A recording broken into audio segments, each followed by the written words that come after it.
There is a personality type that feels everything, but says very little.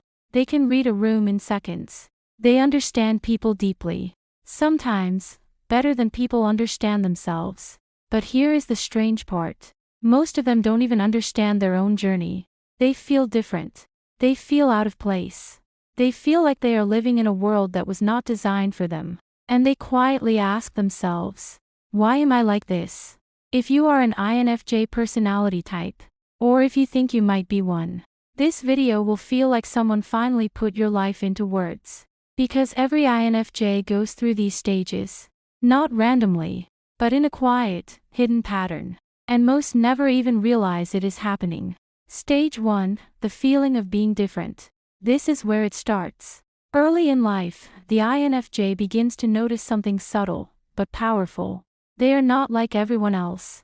They don't think the same way. They don't react the same way. They don't feel the same way. While others enjoy surface-level conversations, the INFJ feels empty inside them. While others chase attention, the INFJ pulls back.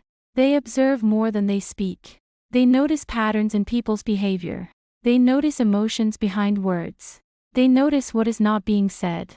And this creates a quiet distance.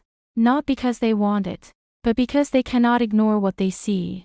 This is one of the earliest signs of the INFJ personality. They feel older than their age, but also more lost than everyone else.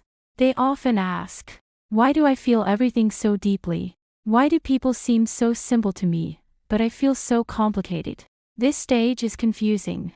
There is no language for it yet, just a quiet sense of being different. Stage 2, the deep observer. Now the INFJ begins to retreat inward, not out of fear, but out of curiosity. They start watching people more closely. They study expressions, tone of voice, energy shifts. They begin to understand human behavior at a deep level. This is where their intuition starts to grow.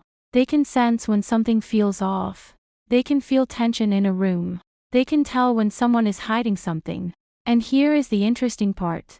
They rarely talk about it, because they assume everyone can see what they see. But slowly, they realize, most people cannot.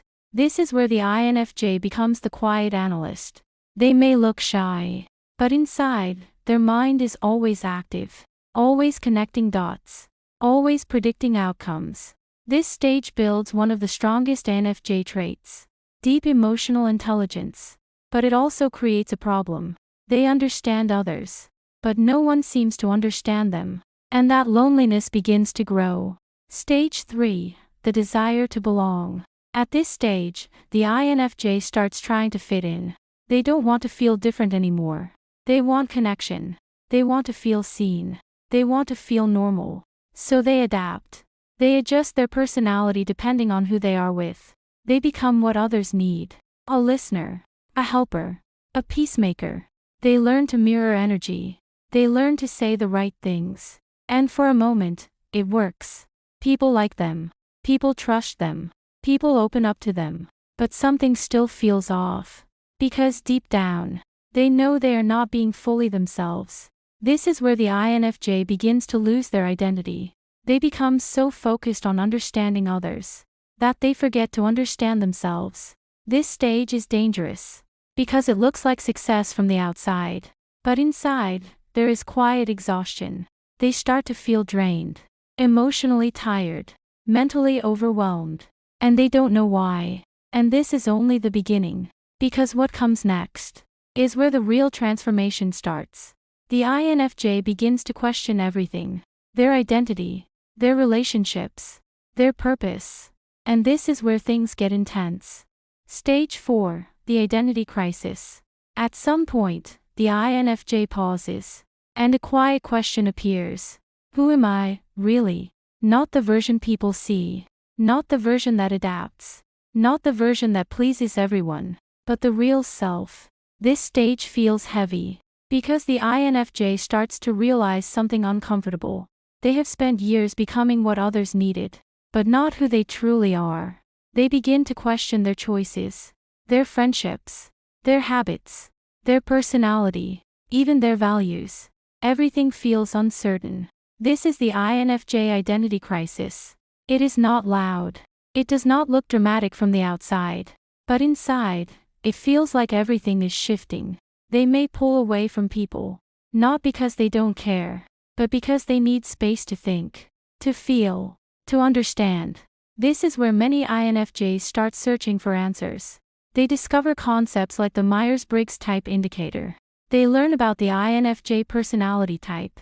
And for the first time, things start to make sense. But clarity also brings discomfort, because now they see the patterns, and they cannot unsee them.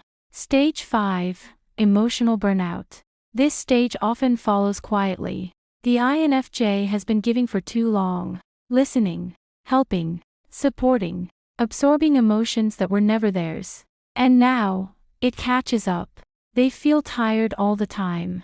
Not physically, but emotionally. Even small interactions feel heavy. Conversations drain them. Noise overwhelms them. They start needing more time alone. This is INFJ burnout. A very real experience. And often misunderstood. People may think they are being distant or cold, but the truth is, they are overloaded. Their mind has been processing too much for too long, and now it needs silence. This is when the INFJ begins to withdraw. They cancel plans. They avoid social situations. They spend more time in their inner world. And here is the important part. This is not weakness. This is recovery. A necessary reset. Because without it, they lose themselves completely. Stage 6. The awakening. After burnout, something shifts. Slowly, quietly, the INFJ begins to see things differently. They start noticing patterns in their own life, not just in others. They realize, I have been overgiving. I have been ignoring my own needs. I have been trying to fit into places I don't belong. This is the awakening stage. A powerful turning point. They begin setting small boundaries. At first, it feels uncomfortable. They may feel guilty. They may feel selfish. But deep down, they know it is necessary. They start saying no. They start choosing peace over approval. They start protecting their energy. This is where the INFJ begins to grow.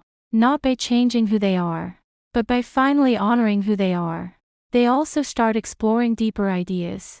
Purpose, meaning, life direction. Many INFJs become drawn to fields like psychology or spirituality. They want to understand not just people, but life itself. This stage feels calm, but also powerful, because everything is starting to align. Stage 7. The selective circle. Now the INFJ becomes more intentional, especially with people. They no longer try to connect with everyone. They no longer chase approval. They become selective, very selective. They choose depth over quantity. One meaningful conversation is more valuable than 10 shallow ones. They begin to let go of relationships that feel one-sided. Relationships where they were always the giver.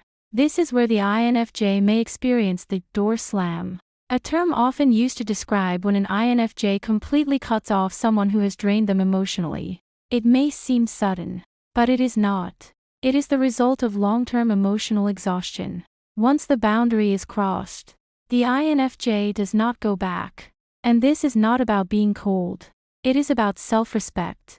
At the same time, they build a smaller, deeper circle. People who understand them. People who respect their space. People who value real connection. And for the first time, the INFJ starts to feel something rare. Peace. But the journey is not over yet, because the final stages are where the INFJ truly transforms, where they stop searching and start becoming. Stage 8. The inner alignment.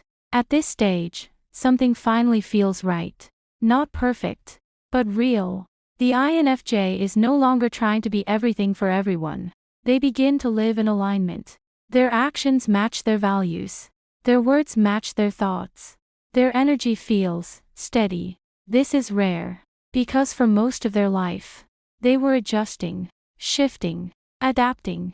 But now, they are choosing. They choose what feels true. They choose what feels meaningful. They stop forcing connections. They stop explaining themselves to people who don't understand. And something interesting happens. their intuition becomes even stronger. Not because it changed, but because they are finally listening to it. This is where the INFJ personality becomes powerful, quietly powerful. They trust their instincts. They trust their feelings.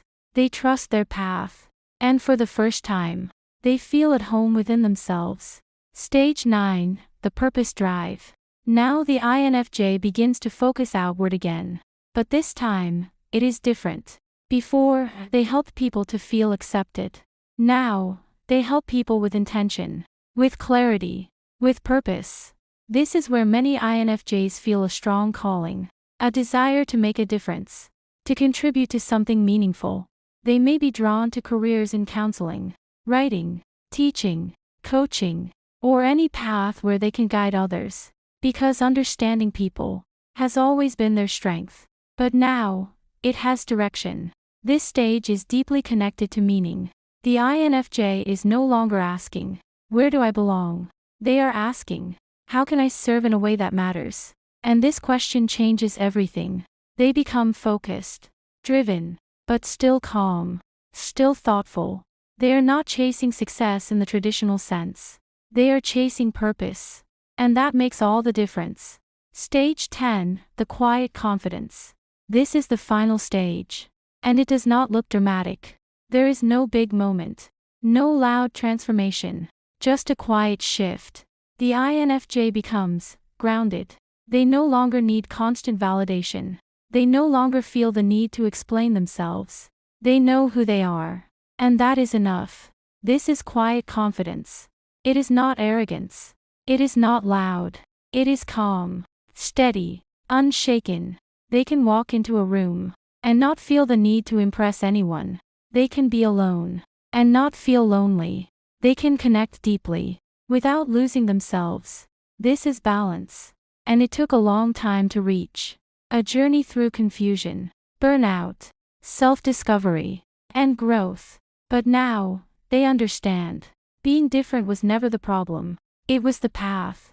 If you have gone through these stages, you are not strange. You are not broken. You are not alone. You are an INFJ, one of the rarest personality types in the world. A deep thinker, a quiet observer, a person who feels more than they show.